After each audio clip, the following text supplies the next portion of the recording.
Hey guys, it's Mark from Modern Tech, and today is finally the day where I actually get to review the Steam Deck. Da-da-da-da. Sorry it's been so long. I've been banned from YouTube about 2-3 times now, and I'm on my last strike and I've not done anything wrong, so that is a pain in the backside, but we're gonna ignore that for now, and I'm just gonna do my Steam Deck review. This is Steam Deck, the most powerful gaming handheld in the world. When I decided to review the Steam Deck, it was incredibly difficult to think, where am I actually going to start? There's quite a lot of different videos on this, and I'm going to give you my opinion right now. So I'm going to start with the looks and the feel, which is honestly surprisingly amazing. After playing a Nintendo Switch, this does feel like a chunky monkey when it's sat in your hand, but oh my gosh, the feel is so much better. And now when I go back to the Switch, it just feels like a child's toy. That's no discouragement to the Switch, because the Switch does a lot of great things, but the feel of this, it is just more made for my hands. One of the main things I do like about the ergonomics is the left trigger and the right trigger, L2 and R2. They just seem so smooth when you push them down, and you can tell they are good build quality. Everything just feels solid. The analogs are flawless. I cannot say anything bad about these analog sticks. The only issue I have found is after a little bit of time, very soon actually, within about 3 weeks of playing it, some of the texture has worn off, but the grip and feel is still there. It just doesn't look as pretty as it was when it was fresh out of the box. The touchpad works surprisingly well for just navigating around the desktop mode. I've got no complaints there. However, I did try it on a game which was Far Cry 2, because that was more of a keyboard and mouse style game, and it was not ideal for me. I could not play a game on that. I know some people say they prefer it, but that's down to personal opinions. For me, it just seemed atrocious for that. But just for navigating around the menu, like desktop menus, it is so convenient. Each button make a nice little click sound when you press them, and it just feels very premium, like if you were buying a premium elite control pad for, you know, £100 or so. It just feel like that is what you are getting with this device. You are getting premium build quality buttons. There are 4 buttons on the back which just rest in your hand, which are for you to map buttons to your own accord. If I did end up using these, the only thing I can possibly think of will be mapping things like save states in emulators. This device is a little bit on the heavier side. It is just under £1.5 compared to the Nintendo Switch, which is just under £1, so it is a noticeable difference. Like I said, it does feel a bit more premium in your hands than a Nintendo Switch, whereas a Nintendo Switch does feel a bit more flimsy. With the device being so big, it does make it quite impractical to take around places. I have took it to places when I've stayed away in hotels. I have taken it in my bag with the protective case around it, but it does take up the majority of your bag. You wouldn't want to carry this around with you on your regular day-to-day basis if you go into college or whatnot. You're just not going to want to bring this device with you because you'll be too scared of anything happening to it. That's my personal view anyway. I'm very protective about my consoles. As you can tell, I've got a rubber protector on the back to protect it from any shock damage, which does seem very good. I will not drop it, I can tell you that for a fact, but it's nice to know that I have that little bit of extra security. Speaking of dropping, one of the best things about this device is the repairability. iFixit have collaborated with Valve, so there is pretty much no limit on what you can actually repair with this device. They have replacement screens, replacement analog sticks, replacement buttons. They have the whole shebang. Not only do they have all of these parts, they have very easy to follow guides on how to upgrade and how to basically fix and repair your console if you ever need to do something like, let's say, change the analog stick. The analog stick is one specific thing, unlike an Xbox control pad where you have to desolder it off, which takes a while and it is a very risky maneuver. This is very beginner friendly, where you can simply just unscrew the analog sticks and replace it with a new one. The Steam Deck case is absolutely amazing. This is really good quality. There is a lot of people having issues with it. Some people do say they wish it had a hole drilled in the top where you can charge the system from, and at first I thought that was a good idea until I realized, hang on a minute, charging the system in a closed case isn't a good idea because it could potentially overheat. So when I do charge the system, I have it in the case and I leave it rested open. That is the best way I found to do it, and it just works fine. For transportation, this thing is great. It is sturdy. It is exactly what you want from a good quality case. The screen resolution on this is 800p, that's 1280 by 800, and it is a very smooth performance. Granted, it would have been nice to have an OLED screen, but on this device, looking very small as it is, playing these high-end games, it makes so much more sense to actually have an 800p screen. And personally, I think it looks phenomenal. If this was an OLED screen or anything with a higher resolution, it would tank the battery life even more than it already has. And getting to that, the battery life is something that does need improvement. The battery life is not the worst thing ever.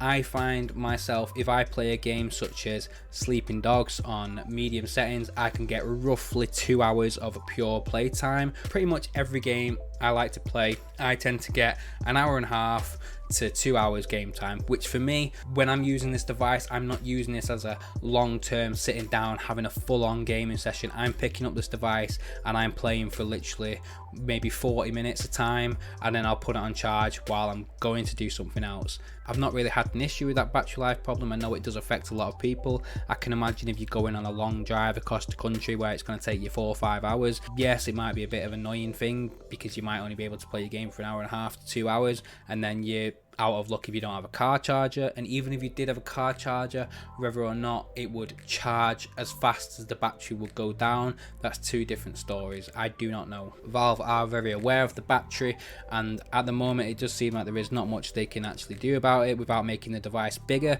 To be honest, it's already a big guy. You don't really want it any bigger than this.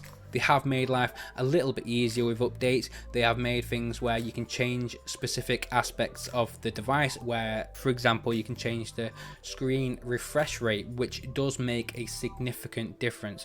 If you are playing a game at, let's say, 40 FPS, instead of having your device run the screen at 60 Hz, you can actually change that to 40 Hz, because you know you are wasting basically 20 Hz of power, which is doing absolutely nothing. When playing this, I find I cap most games I play. Depending on the game, when I play Sleeping Dogs, I cap that at 50 Hz. When I play something a bit more intensive like Assassin's Creed Valhalla, I'll cap that to 45 Hz. Or even playing an intensive racing game, rather than having it fluctuate up and down, I will cap that to, let's say, 40 Hz, so I know it's not going fast and then slow. Because on fast-paced games, you do notice a little bit more of a difference when it comes to the refresh rate, but most standard single-player games where you're just walking around, chopping away, you're not going to feel anything. The Steam Deck does absolutely shine when playing at around 40 FPS. It is perfect. Obviously, this device is practically a PC, so all settings can be changed on all the games.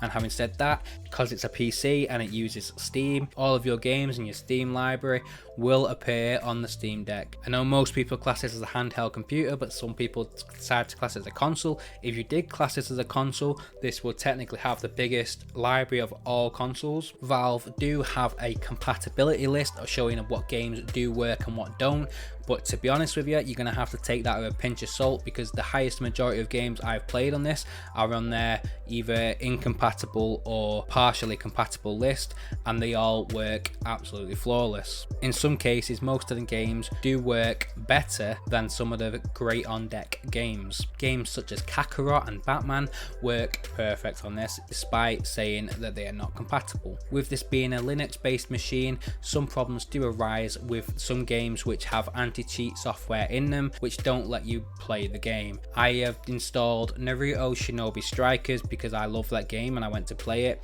but I can't log in online because of the anti-cheat software. The game loads up, but you can't log in because of that. If you played this game through Windows, I'm pretty sure it'll work, but I'm not going to install Windows on this device. Which brings me to Windows.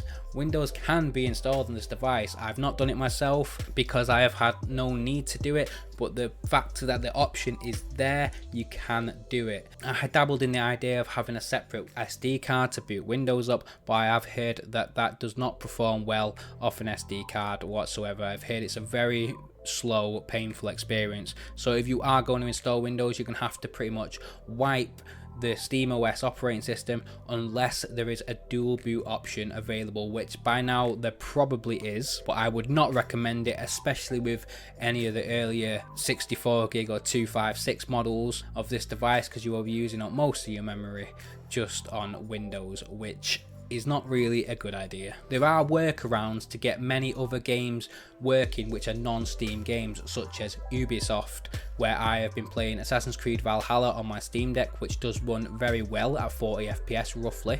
I'm not going to go in too much detail on how I installed that game, but basically I had to download Ubisoft in the desktop mode, run that as a non-Steam game, and all I do is boot up Ubisoft Connect, then it boots up like normal, and I use the cursor to select my game, and then I play Assassin's Creed Valhalla. The Steam Deck is very good at booting up cloud saves from games that do support it, so bear in mind if you do install a game on your Steam Deck, make sure that it says it supports cloud saves, because not all games do. I know for a fact that Dark Souls 3 doesn't, and Sleeping Dogs doesn't. Many older games will probably not support that. The Steam Deck having a super fast quick resume to turn on is absolutely amazing. So you can just turn on your Steam Deck when it's on sleep mode, and within, I'm gonna say 10 seconds, you will be there playing the game exactly where you left off. If you left it on the pause screen, if you were in the middle of driving on a driving game, you will be able to play the game exactly where you were and just continue playing it. The downside of that is, after a long period, when I say a long period, I'm talking about a few days if you leave it for not playing it, the battery life will heavily go down while it's in sleep mode, whereas if you shut down the system properly, the battery life should remain.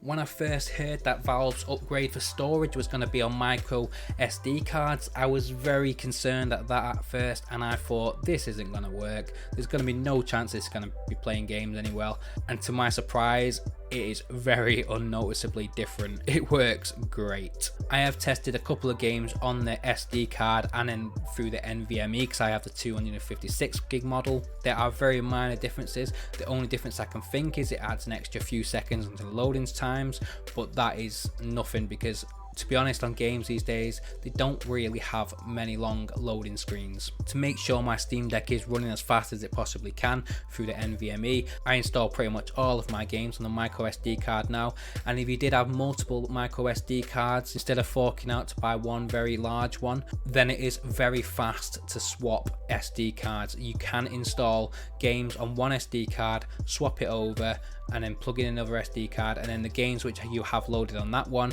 appear there within a matter of seconds. Most people in the Steam Deck community refer to this as fast swap, and yes, it does work really well. The Steam Deck's desktop mode on Linux just make this just feel like a regular computer. It is also dockable. You can use it with any Type-C docking device, well, almost any Type-C docking device. I have used one. I have not used it thoroughly. I have just basically used it to test. I tried a game on there. I got the game running at 30 FPS through the docking system, but I feel like it was locked to that. Whether or not that was my docking system or I need to fiddle with the settings, I've not looked too much into that, but it did appear on the screen very flawlessly. I just plugged it in and it was there. This would be very ideal if you are just surfing the web, just doing what you need to do, maybe just checking on your emails, social media, etc. You can do that all from the Steam Deck, and if you just docked it to a computer, it will just be like a mini computer. You can also get docks with USB ports where they can plug in keyboards and mouse to this device, where it is just a full-on computer. Maybe you can even play some of your older RTS games on this device. That will probably be a good shout, but for me, I have actually no use of doing that, but it is nice to have that option. Now, one of the biggest and best things about this device for me personally is 100% emulation. The Steam Deck has EMU Deck, which is super easy to install, and it is probably the easiest way I've ever installed emulators ever. Normally on PC you have to install each emulator individually and tweak different settings and stuff, whereas EMU Deck, most emulators have easy settings which they can instantly connect to, and the device is already connected as a control pad. The Steam Deck can pretty much flawlessly play any emulated games from PS2, Sega Mega Drive to some early PS3 games, Nintendo Switch games. I'm not going to show any footage of that though, but it does happen. I have got another channel in the description where you can check some of that out. One of the games I have played on this most has been Lord of the Rings Return of the King on the Nintendo GameCube. I can honestly say this device for emulation is the ultimate handheld console at the minute. As you can see here, I actually have all of my consoles on display. I don't know if you can see it in this footage, but I will show some footage of that. I have all my consoles on display and I love having them on display. I even bought a stand for my Steam Deck, but I'm very disappointed in this purchase purely because I have not used this stand, because the Steam Deck is with me pretty much most of the time. With other consoles like my Nintendo Switch and the older Game Boys, I can just leave them on the shelf because I don't use them that frequently. But with the Steam Deck, I have that with me all the time. I've even got my charger plugged in next to the couch in the other room because that's where I play it most. I don't even play it in this room. This is my, if I'm in this room, I'm going to be playing my PC. Of course, the biggest selling point of this device is that it's portable. You can play it anywhere. I can literally play it, lay on the couch, I can be lay on bed, I could be pretty much anywhere. It doesn't really matter. I can be playing this device and I will be having a bloody good time playing it. When things start to get serious and the game gets a bit more intense, I can easily just turn off the console and jump straight to my PC and continue where I left off. And on that aspect, it is incredible. The NVMe inside the Steam Deck is upgradable. Even the 64 gig base model, which doesn't technically have an NVMe, still can be upgradable to an NVMe, and that is simple to do. However, I do not recommend it for everybody. I only recommend it to people who are comfortable at opening up devices such as this. But if you're a first timer and you're a very casual gamer, likes to just pick up and play, I don't recommend tinkering around because, well, it's a very expensive device and you don't want to make any errors. But if you needed that done, it can be done. With the constant updates on Valve, which are happening very, very frequently, developers are actually keeping the Steam Deck in mind, which is incredible, because now when people are making games, because they're keeping the Steam Deck in mind, it also brings a bit of hope to these lower end PCs where people might have, let's say, a 960 graphics card, which at this moment in time is very dated. But if the game can work well on the Steam Deck, chances are it can work well for your 960 PC. So not only just for games is the Steam Deck doing great, but the Steam Deck is obviously doing great for the Linux community. Because this device is strictly Linux, so many different Proton upgrades have come out and they are working great, making so many games playable. And with the anti-cheat issue I was talking about earlier, chances are that's probably going to get sorted out in an update. We'll have to see on that one. This is basically an entry-level gaming PC, and if you are new to gaming PCs, it can be for you. I'm not saying it's going to be the best thing for you because you'll have to purchase all your games from flat. It's more for the people who already have an extensive library of games. But if this is an entry-level gaming PC for you and you want to get into gaming PCs, this is okay. You may struggle with a few of the settings changes, etc., and a few of the niggly bits, but to be honest with you, that is just PC in general. You have to kind of tackle through them. Every person who makes a transition from consoles realizes they have to battle through some of this malarkey where they have to deal with settings and things just not working right, and then they have to tweak a few things and somehow get it right. It just happens. That is part of PC life. It just is what it is. The airflow is good. I have not really much complaints about the airflow. One thing is, it does feel slightly worrying when you are playing an intensive game and you've got it no cap on the settings and the fans pick up really loud and it just feels a bit scary with the hot air blowing out the top of the device. But at least it's blowing out the top of the device and not being trapped in the device and just to burn your hands off. The air flies pretty much straight out of the top of the device, which is great, and it comes straight out of the back as well, which is also great. If the device does get too hot, it will turn off on you. It will give you a warning saying go into standby, like come back and play back later. I don't know what it says exactly, but it has done that to me once. And I gave it about half an hour and then I went back and I just lowered some of the settings and then it just didn't happen again. It seemed fine. But bear in mind that was also a quite hot day. So whether or not that is a factor, I'm not too sure, but it was during a heat wave and that wasn't very good. But overall, the fan is really good. It's quiet to the most part. I don't really hear it at all. It's when I'm playing a game, it doesn't bother me whatsoever. If I'm playing an intensive game, like I said, it does ramp up a little bit and you can hear it. It's like a but it's fine, it works, it does the job, it keeps it cool, it does what you want a fan to do. Now just to list a few of the nitpicking cons: the analog texture wears off, as I say. The battery life is not bad, but obviously worth mentioning. Having to sometimes jump around using different launchers such as Ubisoft and xCloud can be a bit of a pain, but like I said, that is just PC life in general. Some tinkering is obviously required for newer games where you have to drop settings, etc. Size of the unit does make it hard to travel with. Compatibility list doesn't really mean much. Sometimes games say great on the deck, where some games don't say that, and then them games play better than the games which are actually great on deck, so that's quite bizarre. The glare on the screen is quite annoying. It does make it quite unplayable to play outside. I don't know what the 512 model will look like, but I've heard it's still not much better on the reflection end. Streaming games, I'm going to be honest, for me, my experience of streaming games from my PC to my device sucks. It was not very good at all. It was unplayable to me, but then again, if you have super high internet, you might be great, but I don't. My internet is roughly 60 mbs download speed and 20 mbs upload speed, so that's what I averagely get, which to me, I don't feel like is bad. I feel like that's quite good, but I know most people these days are well into the hundreds, and for me, it works great and it's what I'm comfortable paying for. Streaming game is a big no-no. I will not bother doing that again on the Steam Deck. Not for me. The production of the Steam Deck has massively increased, so there's no longer 1 year waiting list. If you order a Steam Deck, chances are you're going to get it in 2 to 3 months, which is pretty damn good. So if you order one now, there is a small chance you'll get one by Christmas, but I'm pretty doubtful on that one. It'll probably be early next year. Price point of the Steam Deck are absolutely great. For the 64 gig model, it's a £349 starting price tag. For the 256 gig model, which is the one I have here with the NVMe in it, that is a £459 price tag, and for the 512 gigabyte model, that is a £569 price tag. And to be honest with you, like I said, you can upgrade the NVMe even from the 64 gig. If you were to get one and you're a bit strapped for money and you want to get the cheaper one possible, you can upgrade it later, but to be honest with you, the 64 gig will do perfectly fine, especially playing games from a micro SD card. They work great.